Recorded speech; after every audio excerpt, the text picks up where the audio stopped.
എല്ലാവർക്കും വന്ദനം. ഈ ആഴ്ചയുടെ സമാപന ദിവസത്തിൽ നമ്മളെത്തി. ദൈവം വിശ്വസ്തൻ. ഓരോ ആഴ്ചകളും ദൈവം നമുക്ക് ദാനമായി തരുന്നു. ഈ വർഷത്തിൽ ഡിസംബർ മാസത്തിൽ ഇത്രയും ദിവസങ്ങളിൽ കർത്താവിൻ്റെ കൃപ നമ്മെ വഴി നടത്തി 2026 കയറുന്നതിന് മുമ്പ് തന്നെ നമ്മുടെ പ്രാർത്ഥനാ ജീവിതം എല്ലാം സെറ്റ് ചെയ്യണം. അതിനകത്തൊരു തീരുമാനമെടുക്കണം. ഡിസംബർ 31 അല്ല തീരുമാനമെടുക്കുന്നത്. ഒരു ദിവസം എടുക്കുന്ന തീരുമാനം നിലനിർത്താനോ നടപ്പിലാക്കാനോ കഴിയില്ല. നാളുകൾക്ക് മുമ്പേ നിങ്ങൾ അതിനു വേണ്ടി ഒരുങ്ങണം, ഒരു നല്ല തുടക്കത്തിന് വേണ്ടി. പലപ്പോഴും ഈ ഡിസംബർ 31 ആണ് എല്ലാ ജിംനേഷ്യത്തിലെ ആൾക്കാർ, ചെറുപ്പക്കാരെല്ലാം പോയി പൈസ കൊടുക്കുന്നത്. പിന്നെ അവർ അവിടെ പോകില്ല. അപ്പം അതിൻ്റെ വരുമാനം കൊണ്ടാണ് ജിംനേഷ്യം തന്നെ മുന്നോട്ട് പോകുന്നത്.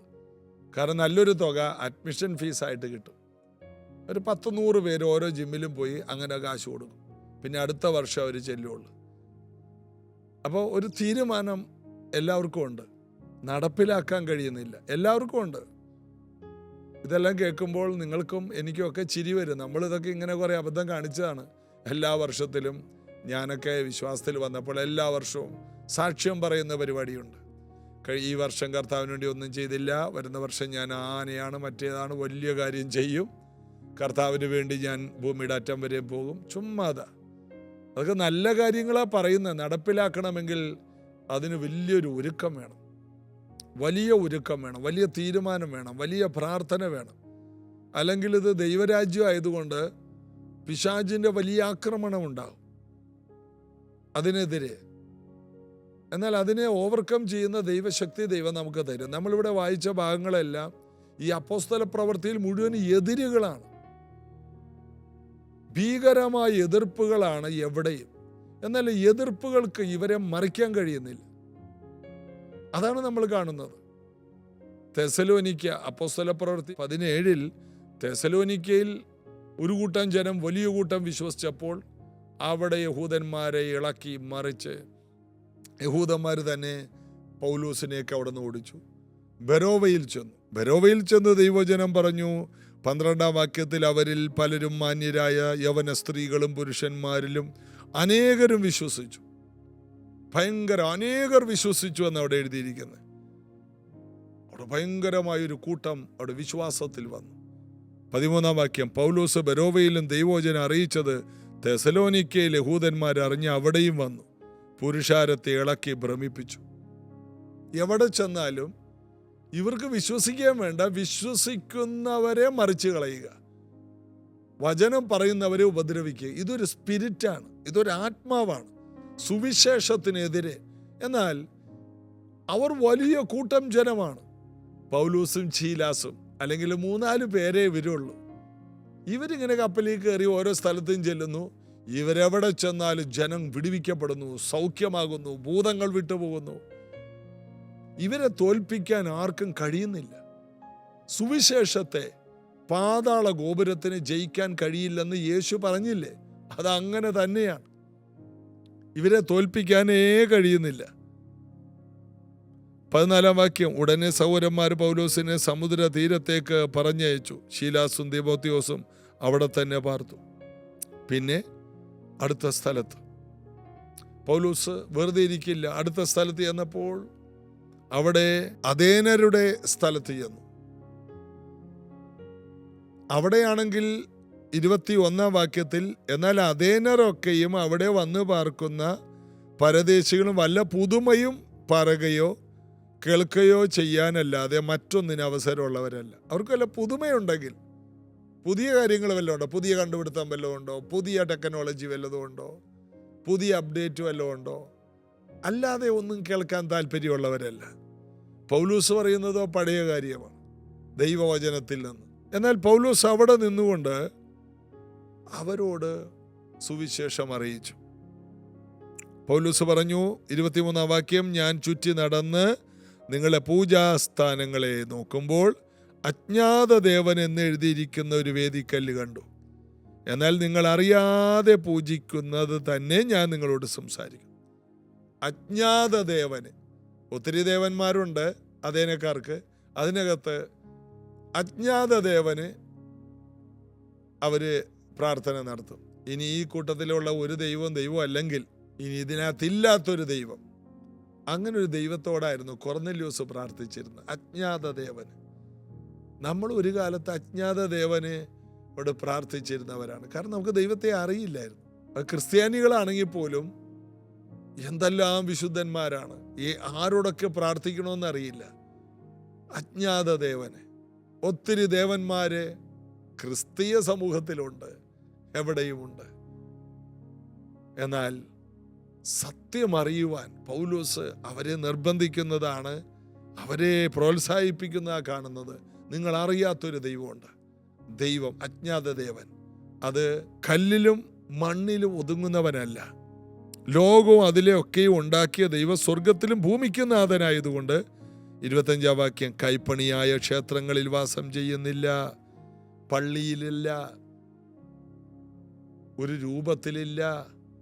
അതായത് ഭൂമിയിലുള്ള ഒന്നും ക്രിസ്തീയ സമൂഹത്തിൻ്റെ കൊത്തുപണികളിലുമില്ല, എങ്ങുമില്ല. ദൈവം അദൃശ്യനാണ്. ദൈവം ആത്മാവാണ്. ആത്മാവിൽ ജനിച്ചവനോ കാറ്റ് പോലെയാണെന്ന്. കാറ്റ് ഇഷ്ടമുള്ളിടത്ത് നിന്ന് വരുന്നു, ഇഷ്ടമുള്ളിടത്തേക്ക് പോകുന്നു. അത് വരുന്നതും പോകുന്നതും ആരും അറിയുന്നില്ല. ഇതുപോലെയാണ് ആത്മാവിൽ ജനിച്ചവനെന്ന്. അപ്പൊ ദൈവം ആത്മാവാണ്. ഒരു മനുഷ്യന്റെ ശരീരമേ വൈദ്യശാസ്ത്രത്തിന് പോലും വെട്ടിപ്പിടിച്ച് മുഴുവൻ കാണാൻ കഴിഞ്ഞിട്ടുള്ളൂ. ആത്മാവിനെ കാണാൻ ആർക്കും കഴിഞ്ഞിട്ടില്ല. ദൈവം ആത്മാവാണ്. കാറ്റിനെ നമുക്ക് കാണാൻ കഴിയുന്നില്ല. എന്നാൽ കാറ്റിൽ നമുക്ക് ജീവനില്ലേ? നമുക്ക് ജീവൻ തരുന്നത് കാറ്റാണ്. ആ കാറ്റിനകത്ത് നമുക്ക് ശ്വാസമുണ്ട്. അപ്പൊ കാണാത്ത ശ്വാസത്തിൽ ജീവനുണ്ടെങ്കിൽ ദൈവത്തിലാണ് നിത്യജീവൻ. കാണാത്ത ദൈവത്തിൽ ജീവനുണ്ട്. പൗലോസ് പറയാണ് അജ്ഞാത ദേവൻ. ആ ദേവനെ കുറിച്ചാണ് എനിക്ക് നിങ്ങളോട് പറയാനുള്ളത്. എന്നിട്ട് പൗലോസ് പറയുകയാണ് 30-ാം വാക്യം, എന്നാൽ അറിയായ്മയുടെ കാലങ്ങളെ ദൈവം ലക്ഷ്യമാക്കാതെ ഇപ്പോൾ എല്ലായിടത്തും എല്ലാവരും മാനസാന്തരപ്പെടണമെന്ന് മനുഷ്യരോട് കൽപ്പിക്കുന്നു. മനം തിരിയണം. നിങ്ങൾ ദൈവത്തിലേക്ക് തിരിയണം, സത്യത്തിലേക്ക് വരണം. നിങ്ങൾ ദൈവത്തിലേക്ക് തിരിയണം. എന്നിട്ട് 31-ാം വാക്യം, താൻ നിയമിച്ച പുരുഷൻ മുഖാന്തിരം ലോകത്തെ നീതിയിൽ ന്യായം വിധിപ്പാൻ അവൻ ഒരു ദിവസത്തെ നിശ്ചയിച്ചു. അവനെ അല്ലെങ്കിൽ യേശുവിനെ മരിച്ചവരിൽ നിന്ന് ഉയർത്തെഴുന്നേൽപ്പിച്ചതിനാൽ എല്ലാവർക്കും അതിൻ്റെ ഉറപ്പ് നൽകിയിരിക്കുന്നു.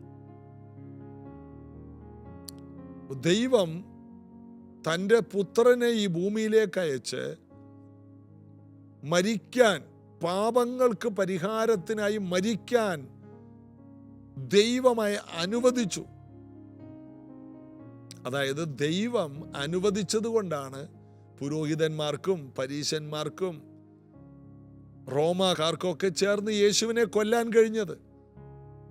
അത് യേശുവിനറിയാം. അതുകൊണ്ട് പീലാത്തോസിനോട് പറഞ്ഞു, മുകളിൽ നിന്ന് കിട്ടിയിട്ടില്ലെങ്കിൽ നിങ്ങൾക്കാർക്കും എൻ്റെ മേൽ ഒരധികാരവുമില്ല. എന്തൊരു ധൈര്യമാണ് യേശു കർത്താവിൻ്റെ ധൈര്യം.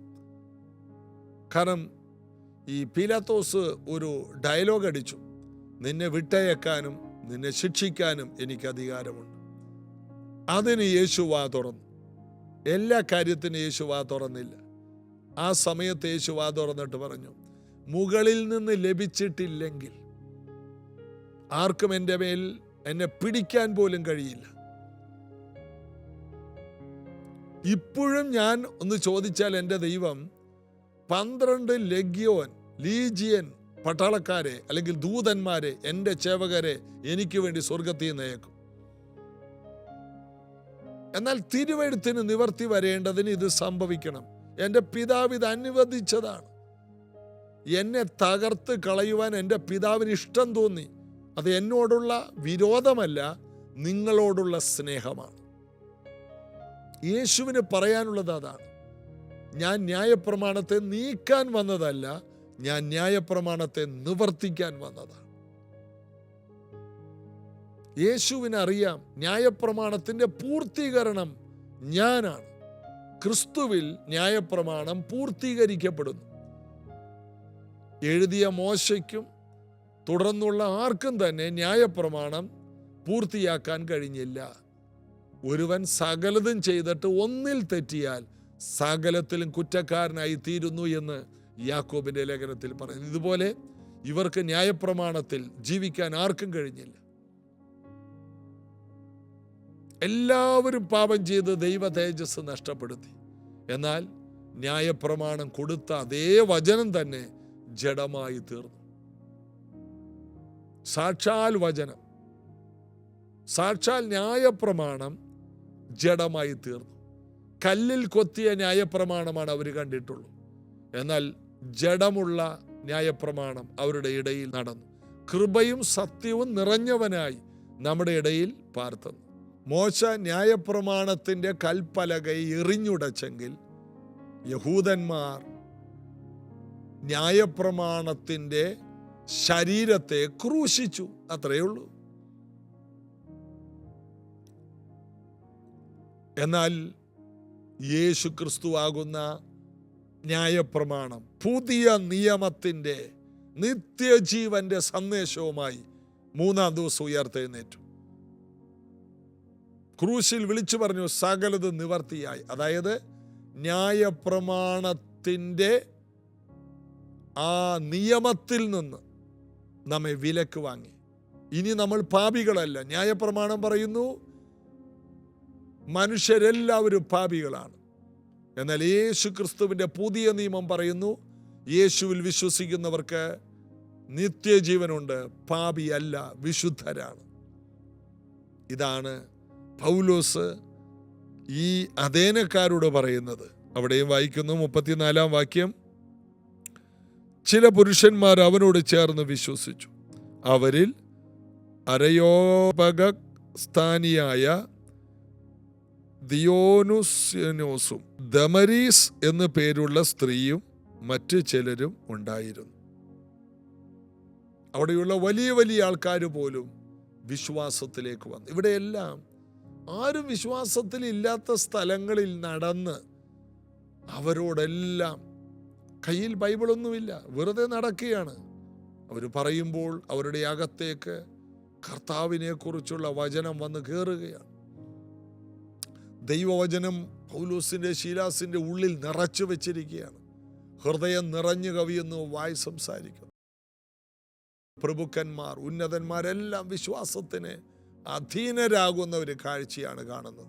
അതായത് പ്രാർത്ഥനയോടെ, കണ്ണുനീരോടെ സുവിശേഷം അറിയിക്കുമെങ്കിൽ ഏത് പ്രതികൂലത്തിന്റെ നടുവിലും ജീവന്റെ വചനം അനേകരെ രക്ഷിക്കുമെന്നുള്ളതിൻ്റെ തെളിവുകളാണ് ഞാനിവിടെ പറഞ്ഞു വരുന്നത്. എവിടെ പോയാലും ആത്മാക്കൾ വിടുവിക്കപ്പെടും. എവിടെ പോയാലും ഈ വചനം നമ്മൾ പറയാതിരിക്കരുത്. പൗലോസിനോട് കർത്താവ് പറഞ്ഞത്, നീ ഇത് പറയാതിരിക്കരുത്.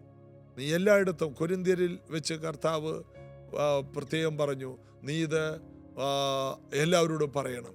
ഈ പട്ടണത്തിൽ അനേകർ എനിക്കുണ്ട്, ആരും നിന്നെ കയ്യേറ്റം ചെയ്യുകയില്ല.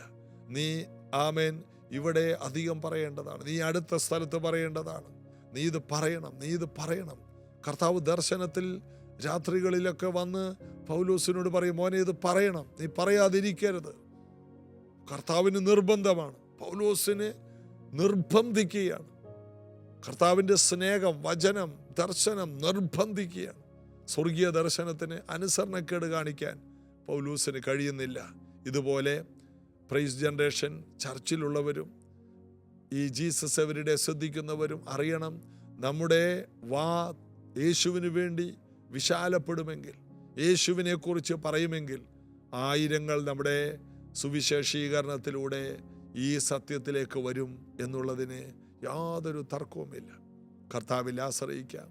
കർത്താവെ, സുവിശേഷം അറിയിക്കാനുള്ള ശക്തി ഞങ്ങളുടെ മേൽ തരണമേ. സുവിശേഷം അറിയിക്കാനുള്ള അഭിഷേകം ഞങ്ങളുടെ മേൽ പകരണമേ. നമുക്ക് പ്രാർത്ഥിക്കാം. പുതിയ കുടുംബങ്ങൾ കർത്താവിലേക്ക് തിരിയട്ടെ. മരണം, അനർത്ഥം, കൊലപാതകം, പീഡനം, മദ്യപാനം, ഇങ്ങനെയുള്ള കുടുംബ തകർച്ചകളെല്ലാം ജനങ്ങളിൽ നിന്ന് മാറാൻ യേശു ക്രിസ്തുവിലേക്ക് ജനങ്ങൾ കടന്നു വരണം. സമാധാന നദി ഒഴുകുന്ന, ആനന്ദ നദിയുള്ള ഈ ജീവിതം പോലെ സ്വസ്ഥതയുള്ള വേറൊരു ജീവിതമില്ല. മരണത്തിനപ്പുറം നിത്യജീവനം. ഇത് പ്രാപിപ്പാൻ യേശുവിലേക്ക് അനേകർ വരട്ടെ.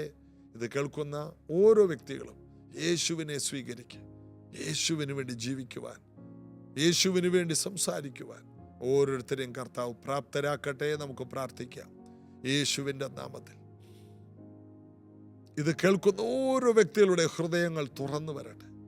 സുവിശേഷം അറിയിക്കും, ആത്മാക്കളെ നേടുവാൻ പൗലോസിനെ പോലെ, ശീലാസിനെ പോലെ ഞങ്ങൾ ഈ വായിച്ച വേദഭാഗത്തിലുള്ള ആ പകർച്ചയെ ഞങ്ങൾ സ്വീകരിക്കുന്നു. സുവിശേഷത്തിന് വേണ്ടിയുള്ള ആ വലിയ തീഷ്ണത, സുവിശേഷം അറിയിക്കാനുള്ള ആ പരക്കം പാച്ചിൽ, എല്ലായിടത്തും എല്ലാവരും മാനസാന്തരപ്പെടണമെന്നുള്ള ആ വലിയ ദാഹത്തോടുകൂടിയുള്ള യാത്രകൾ ഈ ദിവസങ്ങളിൽ ഞങ്ങളെ കയറി പിടിക്കട്ടെ. ആത്മാക്കളെ നേടാനുള്ള അമിതമായ ആവേശം ഞങ്ങൾക്കുണ്ടാകട്ടെ. അനേകം രക്ഷിക്കപ്പെടട്ടെ.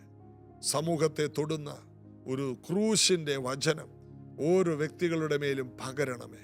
വാ തുറക്കുമ്പോൾ വചനമുള്ളവരും അവർ തൊടുമ്പോൾ സൗഖ്യം ഉണ്ടാകുവാനും ഞാൻ അവർക്ക് വേണ്ടി പ്രാർത്ഥിക്കുന്നു. സഭകൾ ഉടലെടുക്കട്ടെ, ഇരുട്ട് മാറട്ടെ, വെളിച്ചമുണ്ടാകട്ടെ. ജീവനുള്ള ദൈവത്തെ പ്രസംഗിക്കുവാൻ എല്ലാവർക്കും കൃപയുണ്ടാകട്ടെ യേശുവിൻ നാമത്തിൽ. ആമേൻ. ഈ സത്യം എല്ലാവരിലേക്കും പരക്കട്ടെ. നിത്യജീവൻ ഉണ്ടാകട്ടെ. മരണാനന്തര നിത്യജീവനിലേക്ക് എല്ലാവരും കടന്നു വരട്ടെ. നാളെ നമുക്ക് അനുഗ്രഹിക്കപ്പെട്ട സഭായോഗവും കർത്തൃമേശയുമുണ്ട്. എല്ലാവരും കടന്നു വരിക. രാവിലെ 8 മണിക്കാണ് നമ്മുടെ പ്രാർത്ഥന. കർത്താവിൻ്റെ വലിയ അനുഗ്രഹങ്ങൾ നമുക്ക് പ്രാപിക്കാം. God bless you. ദാവീദെ പോലെ നടനമാടി അപ്പാവേ